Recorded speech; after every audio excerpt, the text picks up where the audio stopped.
What's up folks, and welcome back to my Let's Play series for the Outer Worlds. In this episode, we're going to be trying to get Reed Tobson to step down. Currently, he holds the position of mayor or supervisor of Edgewater, but hopefully we're going to have his shoes filled by Adelaide. With that being said, our reputation with the deserters should go up by quite a bit. Hope you enjoy, and please remember to like and subscribe.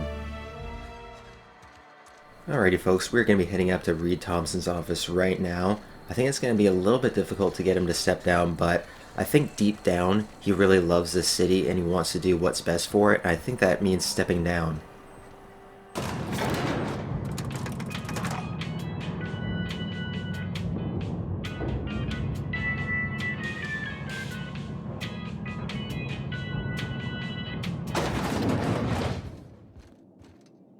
This is a fine day, friend. Power flows through our town like a cool stream of water. I trust Adelaide's people have seen their way to reason. So, when can I expect them back at their posts? I spoke to Adelaide for you. She is not going to come back so long as you are here. Then we are at an impasse. Stewardship over this town has been entrusted to me by Spacer's choice. I am not perfect. I have made my share of mistakes, but I have done my best for this town. A change of leadership might be what this town actually needs. I'm a Spacer's Choice man. My father was a Spacer's Choice man. Edgewater may not look like much to some buttoned-up freelancer, but it is my home. Adelaide's people aren't getting sick with the plague. I don't believe you. Plague's a reality of life. Best treatment is a good work ethic. This town doesn't eat anything but salt tuna. Of course they're gonna get sick. You are disparaging our parent company, and it is not appreciated. We are a Spacer's Choice salt tuna cannery. We eat salt tuna here, and only salt tuna. Well, I'm pretty sure it's the food that's making you sick. You absolutely need Adelaide's garden. I don't understand. You say Adelaide's growing her own food, but that should not be possible. The soil's gone sour. Company said as much. Our own botanists couldn't grow decent crops for us, so the company got rid of them and shut down the greenhouse. I've seen it myself. Adelaide's found a way to grow food. She'll come back if you step down. You will excuse me for being skeptical. How exactly is Adelaide growing crops in barren soil? Look, Reed, all I know is that it involves some really complicated math, and it works. If Adelaide's found a way to feed her people and cure the plague, then she deserves this office more than I do. I won't stand in her way. My life here is ended. Give me a little time to settle my affairs. I'm sure Adelaide will be glad to see the back of me. This can't be easy for you, man. I have always tried to do right by my town. It has never been easy. So, what are your plans then? A couple months ago, I might have put in for a transfer. It's a big colony. Spacer's Choice has other towns. Now, I couldn't show my face in any of them. Why not? No such thing as an honorable resignation. Suppose I could find a place outside the walls, or put in for early retirement. You wouldn't last a day outside the walls, you know. I don't know. I could see myself lasting a week. You still don't have to do this, man. I do. Adelaide's found a cure for the plague, and she knows how to tend to crop. She's what this town needs. Sure, I agree with you there, but you still don't have to kill yourself. Well, anyways, we have to go back to Adelaide.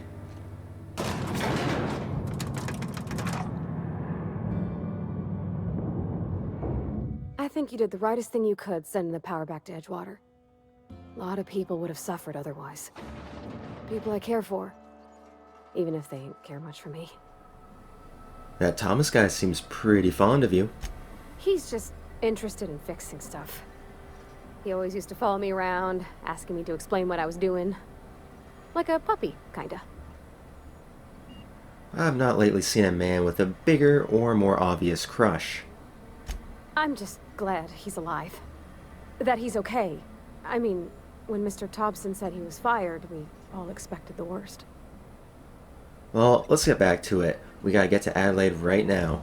So I'll see you guys when we get there. Okay, so we're almost back to Adelaide, and at this point, I think that she's going to be more confused than anything. I know I would be. So I think that most likely she's not going to trust us, but maybe over time we can earn that back. As for Reed, I really hope that he doesn't kill himself, but we may have another quest involving him. Look at that. The snake's come back. I talked Reed into leaving. Come back to Edgewater. I never thought I'd see the day that Reed Tobson abandoned his post. Suppose we all have a breaking point. Suppose it's time our flock made our way back to Edgewater. We must tend to what remains of the town and carry on with our lives as best we may. You're vexing to me, you know? Injuring us with one hand, helping us with the other. Here, I'm giving you something to leave us be. It's a ransom, you understand, not a reward. You're not going to believe me, but Edgewater's way better off with you running the place. You're telling me you did all this just to put me in charge of Edgewater? Stranger, you are some kind of twisted. I might turn that old cannery into a garden. Got ourselves a whole cemetery bursting with bodies. I need some time to gather my personals. Long walk back to Edgewater. Got a considerable burden to carry. Alright, take care. And there's our power regulator. Let's get off this planet. So that means that we probably will finish a second quest today, which means another heaping bundle of experience. That should even push us to level 6, hopefully. There she is, the Unreliable, and soon this vessel is going to be space-worthy. And just in case you were curious, nothing happened on the way over. Is this your ship? Oh my stars, she is just so handsome! Does she have a name yet? What's her drive model? Oh, gosh. Listen to me babbling. When I was in Edgewater, I dreamed of flying on a real ship, working on a real engine, belonging to a proper crew. I'm the only decent mechanic Edgewater's got, but every time I think of going back, I get this sinking feeling. I can understand you not wanting to go back. You didn't seem happy in Edgewater. Well, it's kind of you to say that. And you're right. I wasn't happy. I want to ask you something, and you can say no. But can I come with you? I could tend to your engine. I know my G-valves for my catalyzers, and I can keep your ship singing. And if you ever need a pair of eyes watching your back, I can do that too. What do you think? I'll be glad to have you along. Pick a cabin, it's yours. Yes! I mean, thanks. You won't regret this, mister. Captain. I can call you Captain now. Ha! I got a captain. Here we go, it's time to install that power regulator. I'm actually not sure if I want to leave the planet yet. I still think that we have quite a few side missions to take on, but we'll address that when the time comes. Captain, I have detected that Edgewater's power supply is now optimal. I applaud your willingness to invest your time in the local community. What can I do for you, Captain? I have the power regulator. Do you know how to install a power regulator? Hell yeah, I know what I'm doing. Outstanding, Captain. Your aptitude for engineering will prove invaluable in the event of another catastrophic engine failure. Our engine room is located behind you. Across the cargo bay, up the ladders. Okay, let's do it. So we've been up here before, should be an easy job.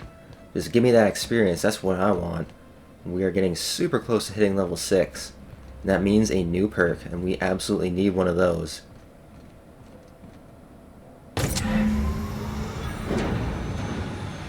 Last perk that we scooped up involved having our TTD recharge rate go up. So the next one that we're going to pick is boosting our overall TTD.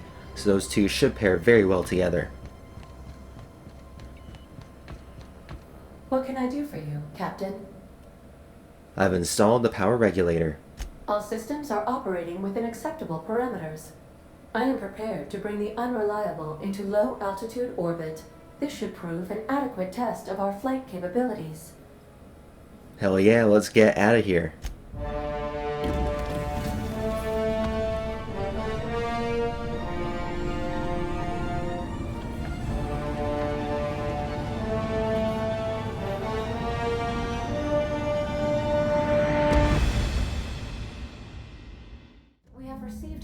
communication request from Dr. Phineas Wells. That's good, I've been waiting to hear from him. Aha, there you are. Hale and hearty, and captain of your own ship. I see you're putting the unreliable to good use. Shame about her former captain. Horrible way to die. How are you feeling, by the way? I lost track of you in that cave back there. Experiencing any, unnatural drippage? Perfectly normal side effect of thawing, I assure you. I've been feeling a little lightheaded. Also, I can slow down time. Oh, yes, that's probably permanent. I wouldn't worry about it, though. I'm sure you're fine.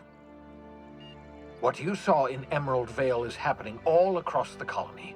Food shortages, lack of supplies, and basic necessities. We're dying. The chairman, the minister, and all their lackeys on the board are to blame. The Hope has some of the brightest minds Earth ever sent us.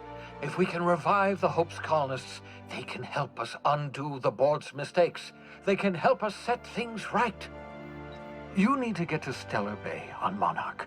I have contacts there. They'll help us, find the chemicals to revive your fellow colonists. Gladys Kelly, lovely woman, runs a cozy little black marketing outfit on the Groundbreaker. She can get you a nav key to land on Stellar Bay. Why do I need a nav key to land on a planet? Strictly speaking, Monarch is a moon, terraformed badly, and almost completely lawless. You'll love it. Captains don't fly their own ships, you see. Your navigation terminal handles the, navigation. Think of a nav key as a set of flight instructions. The board's been confiscating nav keys for Stellar Bay, so we must rely on unconventional means of acquisition. Hence, Miss Gladys Kelly. What's stopping me from just leaving Halcyon altogether? I'll just dip and you guys will be a shit out of luck. Without a skip drive, good luck. You'll be dead before you make it to the nearest star. Look, I admire your optimism, but the sad truth is you're stuck here. You, me, and the rest of this colony. We're all skating precariously around the edge of oblivion together. None of us are leaving Halcyon alive, so we may as well make it a better place, and we can start by reviving the Hope. Fine, I'll go have a word with this Gladys person. Excellent. I'll send her a wireless. Let her know you're coming. By the way, I gave Captain Hawthorne a disguise apparatus of my own design, cutting-edge technology, years ahead of its time. I call it the Holographic Shroud. I'm sure it will prove remarkably useful to you. You'll find it in the captain's quarters. I'll put it to good use, thank you. Excellent. I'll contact you once you've found a way to get to Stellar Bay. If you have any questions, come see me in my lab. And remember, don't trust the board. They'll try to win you over with promises of wealth and power, but it's a lie. The board's only interested in filling their own pockets. If we don't put a stop to them, they're going to run this colony to the ground. Transmission ended. If you are ready to depart, please select a destination on your navigation terminal. I got it, Ada. Hell yeah, we made it to level 6, now it's time to improve our character. But what exactly do we want? We need to get our persuasion up to adept, but I don't want to do that all for just one level. We need to get some other stuff upgraded as well.